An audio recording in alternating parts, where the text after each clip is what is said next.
I never asked to be born, and my parents never really wanted me either. My mom says she was young and foolish, madly in love with a guy who couldn't stay loyal.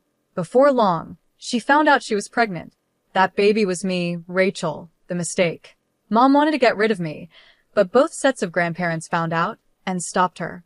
Back then, people didn't raise kids alone, so my parents got married, and I came along 11 months later, kicking and screaming. Dad never let me forget how I ruined his life. There goes my youth, he'd say every time he looked at me. To him, I wasn't a daughter. I was a burden, something holding him back from the life he thought he deserved. For 12 years, it was just the four of us in that tiny house. I tiptoed around trying not to make Dad mad, while Mom cooked and cleaned like her life depended on it. Dad would come home from work with a frown that only got worse when he saw me. Then my little sister Olivia was born the miracle child, the one they actually wanted. After that, I was pushed even more into the background. Rachel, watch your sister. Rachel, be quiet, Olivia's sleeping. Rachel, why can't you be more like Olivia? It was always about Olivia. She got new clothes, while I wore hand-me-downs. She got praised, and I got scolded. She got love, and I learned to live with disappointment. By the time I was 10, I was doing most of the housework, cleaning toilets, mopping floors, dusting shelves. You name it, I did it. Not that anyone thanked me. It was just expected. But there was one thing I didn't mind doing. Cooking. Something about mixing ingredients and creating flavors felt like magic. I remember the first time I made my special lasagna for a family gathering. Aunt Kelly took a bite, and her eyes lit up. Cheryl, this is incredible. When did you become such a great cook? Mom just smiled and took the compliment, soaking up the praise. I stood in the corner, invisible as always. Actually, I made it, I said, trying to speak up. They laughed like I had told a joke. Rachel likes to help in the kitchen sometimes, Mom quickly added, still soaking in the compliments. Isn't that right, dear? I closed my mouth, knowing it didn't matter. No one ever believed me anyway. As I grew up, the kitchen became my escape. While Olivia got all the attention and gifts, I found comfort in cooking. By the time I reached high school, I could make a great pot roast, one even Dad couldn't complain about. Not bad, he'd grunt, stuffing his face. Coming from him, that was high praise. But cooking wasn't just about feeding my family. I had bigger dreams. Every night, I'd imagine my own restaurant, full of happy customers enjoying my dishes. One night at dinner, I couldn't hold it in any longer. I want to open a restaurant someday, I blurted out. The silence that followed was overwhelming. Then Olivia snickered. You? A restaurant? Mom looked worried, like I had just said I wanted to be an astronaut. Dad didn't even bother looking up from his plate. Restaurants fail all the time. You'd be broke in a month, he said. But I'm good at cooking. Everyone likes my food, I protested. Everyone likes free food, Dad scoffed. That doesn't mean they'd pay for it. Olivia chimed in with her sickly sweet voice. Maybe you could work at McDonald's, Rachel. I hear they're always hiring. When it was time for college, I had my heart set on the best culinary school I could find. To my surprise, Dad agreed to pay for it. This is your inheritance, he said gruffly. Don't expect anything else. The house, the savings, that's all going to Olivia. I should have felt hurt, but I was too excited about culinary school to care. This was my chance to prove myself, to learn from real chefs and get better at what I loved. College was a whirlwind of chopping, sautéing, and baking. For the first time in my life, I felt like I belonged. My classmates appreciated my cooking, and my instructors praised my creativity. But reality hit hard after graduation. With no money for my own place, I had to move back home. The difference between my exciting college life and my family's coldness was huge. So, you're a chef now? Olivia smirked over dinner. Does that mean you'll be doing all the cooking from now on? Before I could answer, Mom jumped in. That's a great idea. Rachel can cook, and you can focus on your studies, dear. Just like that, I was back to being the family maid, but this time with a culinary degree collecting dust on my shelf. I managed to get a job as an assistant chef at a local restaurant. The pay wasn't great, but it was a start.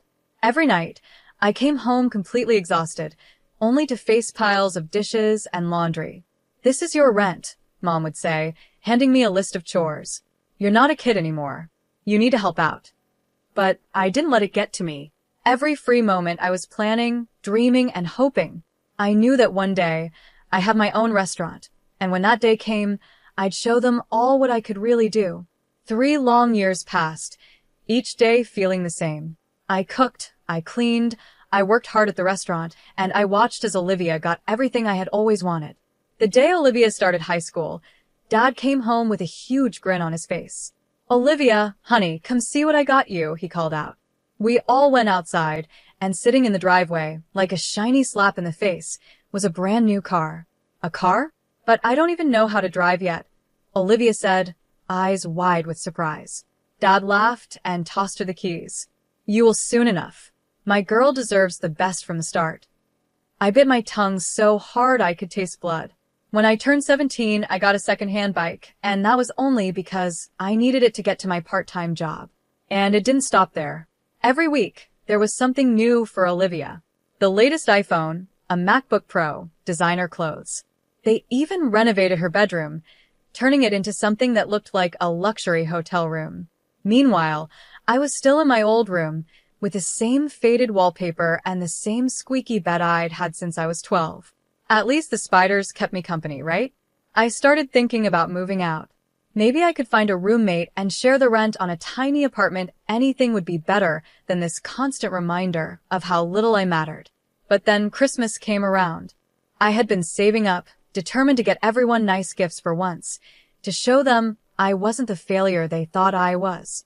I ended up buying lottery tickets for everyone, not the cheap scratch-offs, but tickets for the big jackpot. Christmas morning came, and I handed out the envelopes, trying not to look too eager. Mom opened hers first, and her face dropped. "Oh, lottery tickets," she said. Dad snorted. "What is this, a gas station gift?" Olivia didn't even bother opening hers. She just rolled her eyes. "Gee, thanks, Rachel. Really thoughtful." Mom tried to sound nice, but her voice was dripping with fake sweetness. "I guess since Rachel didn't really get us anything, she won't be expecting any gifts either." "That seems fair, doesn't it?" Mom said, her voice cold. I felt a lump in my throat. Without saying a word, I snatched the lottery tickets from Dad's hand. "You know what? I'll take them. Merry bloody Christmas." I stormed out, ignoring their shocked faces. Who cared about their family dinner anyway? I texted my coworker Lauren. "Hey, you still at the restaurant? Mind some company." An hour later, I was sitting at the bar of the closed restaurant, sipping cheap champagne with Lauren. As the night went on, we swapped stories about horrible families and crushed dreams. It wasn't exactly a warm, cozy Christmas, but at least I didn't feel so alone. A few days later, I was at work, same as usual. During my break, I checked my phone and saw a missed call from an unknown number. "Probably just another scam," I muttered, tossing the phone aside. But then it rang again, same number. Curiosity got the better of me, and I answered. "Hello, is this Rachel Jackson?" a cheery voice asked. "Yeah, who's this?" "This is Kelly from the State Lottery Commission. I'm calling to inform you that you're holding a winning ticket." I almost dropped the phone. "What? Are you serious?" "Absolutely. One of your tickets matched all the numbers in the Christmas drawing. After taxes, your winnings come to $900,000. The world spun around me. In a daze, I headed home, my mind racing. This was my chance to finally open my own restaurant, to prove to everyone what I could do. I burst through the front door, unable to contain my excitement. "You won't believe what happened," I blurted out. They were all sitting at the kitchen table, staring at me like I had grown a second head. I won the lottery. One of the tickets, the one I was going to give Mom, it won $900,000 after taxes. For a moment, there was stunned silence. Then Olivia's shrill voice broke the quiet. "That money belongs to us," she screeched. "You bought those tickets as gifts for Mom and Dad. Anything that belongs to them belongs to me." It felt like a slap in the face. "No, they gave the tickets back to me. They're mine," I said, trying to keep my voice steady. Mom and Dad exchanged a glance. Then Dad spoke slowly. "Rachel, be reasonable. You live under our roof. You owe us. Now hand over that ticket. We'll take care of everything. I stepped back, my hand instinctively going to my pocket where the lottery ticket was. No, I said, surprising myself with how steady my voice was. This is my ticket, my win. I'm going to use it to open my own restaurant. Dad's face turned bright red. Now you listen here, young lady. No, you listen, I shouted. All the frustration from years of being treated like I didn't matter spilling out. I've spent my whole life being treated like I'm less than everyone else in this family. Well, not anymore.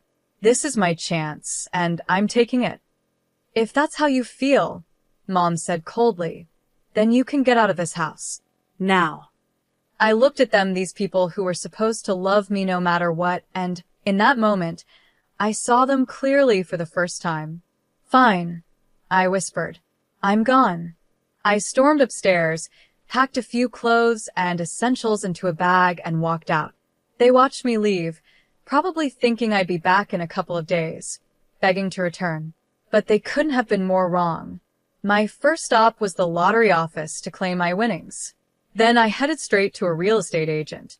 I need an apartment, I told the surprised agent. Something available immediately. By that evening, I was sitting in my very own place. It wasn't much, just a small one-bedroom in a decent neighborhood, but it was mine, all mine. As I sat on the floor, I hadn't had time to buy furniture yet, eating takeout and scrolling through restaurant equipment catalogs on my phone, I felt something I hadn't felt in years. Hope. First things first, I needed a solid business plan. I spent weeks glued to my laptop, researching, crunching numbers, and planning every single detail. After what seemed like endless revisions, I finally had a plan I was proud of. Next step. Finding the perfect location. I searched the city for the right spot, and eventually, I found it a small, rundown place that had been vacant for years. The landlord almost laughed when I told him I wanted to turn it into a restaurant. Good luck with that, sweetheart, he said with a chuckle, handing me the keys. The next 4 months were a blur of hard work. I hired contractors, chose every fixture, and personally scrubbed every inch of the place. It was tough, back-breaking work, but each blister and bruise felt like a badge of honor. Finally, opening day arrived. I stood in the kitchen, my kitchen, surrounded by the staff I had personally hired and trained. When the first order came in, a rush of excitement surged through me. Let's do this, I said, tying on my apron. The first few months were a blur. I worked 20-hour days, cooking, managing, and doing whatever needed to be done. Slowly but surely, word started to spread. People loved my food not just for the taste but for the care and creativity I put into every dish. I introduced a loyalty program for regular customers, offering them special discounts and first dibs on new menu items. It was a hit, and soon I had a core group of regulars who came in so often they felt like family. But I didn't stop there. I started a delivery service, partnering with local couriers to bring my food straight to people's homes. It was a risk at first. Keeping the quality high was tricky, but it paid off. Social media also became my best tool. I posted daily specials, behind-the-scenes videos from the kitchen, and talked with customers online. My follower count grew, and so did my customer base. 3 years in, I was finally turning a profit. It wasn't a huge amount, but it was something. I even started looking for a second location. Opening the second restaurant was easier. In some ways, I knew what I was doing this time, but harder in others. I couldn't be in 3 places at once, so I had to learn how to trust my staff and delegate responsibilities. We made it work, though, and 4 years after that, I opened my third location. Before I knew it, I was the proud owner of a successful restaurant chain. Me, Rachel Jackson, the girl who was never supposed to amount to anything. I won't lie, it wasn't easy. There were nights I cried myself to sleep, wondering if I'd taken on too much. Days when I wanted to quit and give up. But every time I walked into one of my restaurants, saw happy customers, and smelled the amazing food, I knew it was all worth it. One Saturday, I was in my office, going over the finances for my newest restaurant, when my phone rang. I glanced at the screen and froze. It was a number I hadn't seen in years home. For a moment, I thought about letting it go to voicemail, but curiosity got the best of me. I answered cautiously, "Hello? Rachel, it's Mom." Her voice was hesitant. "Look, I know we haven't been on the best terms, but we need your help. It's about Olivia." Of course, it was about Olivia. It always was. What about her? I asked, trying to keep my voice steady. Dad's voice came on the line. "She's in trouble, Rachel. She lost her job. They're accusing her of theft, and now no one will hire her. We were hoping you might have a position for her at one of your restaurants." I almost laughed.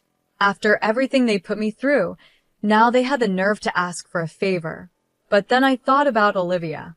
Despite everything, she was still my sister. "Let me talk to her," I said, and Olivia came on the line. Her voice was small and scared. "Rachel, I'm sorry for everything. I really need help." I closed my eyes and took a deep breath. "Okay," I said finally. "I'll give you a job, but listen, there's no special treatment. If you mess up, you're out." "Got it." "Yes. Thank you, Olivia said, her voice full of relief. The next morning, Olivia showed up right on time. She looked nervous, but determined. I started her off with some basic administrative tasks, slowly increasing her responsibilities over time. To my surprise, she took the job seriously. She paid attention during training, asked good questions, and never complained about the work. One night, as we were closing up, Olivia broke down. "I need to tell you the truth," she sobbed. "I didn't steal anything from my last job. My boss, he tried to force himself on me. When I said no, he fired me and spread rumors that I was a thief." I felt a surge of anger. "Why didn't you report him? Who would believe me over him?" Olivia wiped her eyes. "I was so scared, Rachel. I didn't know what to do." "I believe you," I said, pulling her into a hug. "And I'm going to help you, okay? We'll figure this out together." Over the next few weeks, I focused on teaching Olivia everything I knew about running the restaurant. She soaked up the information like a sponge, eager to learn and prove herself. As I watched her confidently handle a rush of customers one day, I felt both proud and uneasy. Olivia was turning out to be a quick learner and a hard worker, but a little voice in the back of my mind warned me not to let my guard down completely. At first, everything seemed perfect. Olivia threw herself into the job with more enthusiasm than I'd ever seen from her before.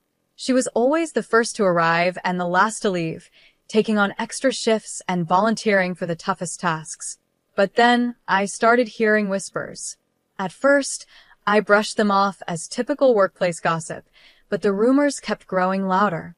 One day, Paul, my head chef, pulled me aside. "I think you need to know something," he said. "Your sister, she's been saying things, stirring up trouble." A chill ran down my spine. "What kind of things?" I asked. Paul looked uncomfortable. "She's been telling people they're underpaid, saying you're keeping all the profits for yourself. She's even suggested they go on strike." I couldn't believe what I was hearing. "That's ridiculous. You all know how tight our margins are. I've always been open about the finances." "We know, boss," Paul reassured me. "None of us believe it, but there's more." He went on to tell me that Olivia had been claiming the restaurant rightfully belonged to her, saying I had somehow cheated her out of her share of the family money. It felt like a punch in the gut. After everything we'd been through, after I gave her a second chance, this is how she repaid me?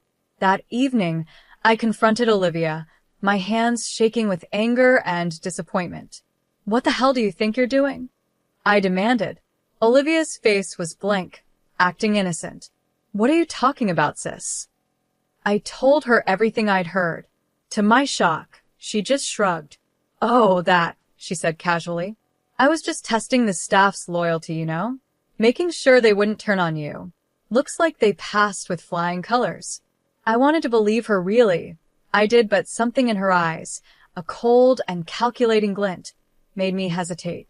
Before I could say more, there was a frantic knock on my office door. Melissa, my assistant manager, came in looking pale and worried. "Rachel, we've got a problem," she said. "There's a big shortage in the cash register. Over $10,000 is missing." We spent hours going over the books, checking and rechecking everything. There was no mistake, a significant amount of money was gone. Only 4 people had access to the register: Melissa, Paul, and Olivia. I had known Melissa and Paul for years. They'd been with me from the start, through all the highs and lows. I trusted them completely. As if reading my thoughts, Olivia came up to me and whispered, "You know, I've noticed Melissa staying late a lot recently. And she did just buy that fancy new car." Watching Olivia walk away, I knew I had a big decision to make. I couldn't ignore this, there was too much at risk. My business, my reputation, and the livelihoods of my loyal employees. Late one night, after everyone had left, I installed hidden cameras around the cash registers. It felt wrong, like I was betraying my staff's trust, but I didn't have a choice. For days, I watched hours of boring footage, my eyes burning from staring at the screen. And then on the fifth night, I saw it. Olivia, moving quickly and secretly, opened a register. Her hands darted in and out, stuffing cash into her pockets. My heart sank.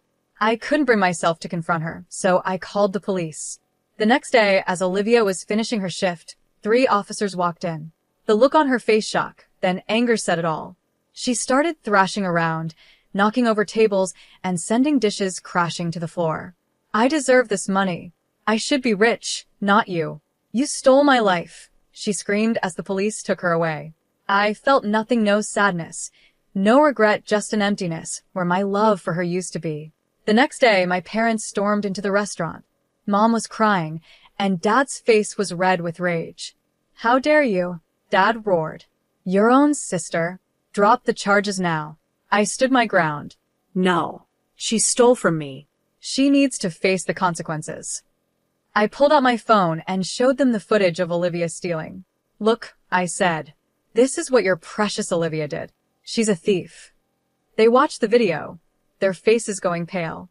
But instead of understanding, their expressions hardened. "You set her up," Mom accused. "You've always been jealous of her." I couldn't believe what I was hearing. Jealous? Are you kidding me? You gave me nothing and expected me to be grateful. Well, I'm done. Olivia made her choices, and now she has to live with them. They ranted and raved, switching between threats and pleas, but I didn't back down. "Get out," I finally said. "Get out of my restaurant and get out of my life. If you don't leave now, I'm calling the police." They left, but not before Dad spat. "You'll regret this, Rachel. Mark my words." The trial was a nightmare. Olivia's tearful performance on the stand almost made me doubt myself. But then came a surprise witness, her former boss. He testified about how Olivia had pursued him aggressively, threatening to accuse him of sexual harassment when he rejected her. He also explained how she had stolen money from the company in retaliation. In the end, the jury found her guilty. As they led her away, she gave me one last look. There was no remorse in her eyes, only cold hatred. I haven't spoken to my family since that day. Sometimes, late at night, I wonder if I made the right choice. But then I look at what I've built, at the life I've made for myself, and I know I did. Standing in the kitchen of my newest restaurant, watching my staff prepare for the dinner rush, a sense of peace washes over me. This is my family now. This is my home. And nobody, not Olivia, not my parents, not anyone can take that away from me.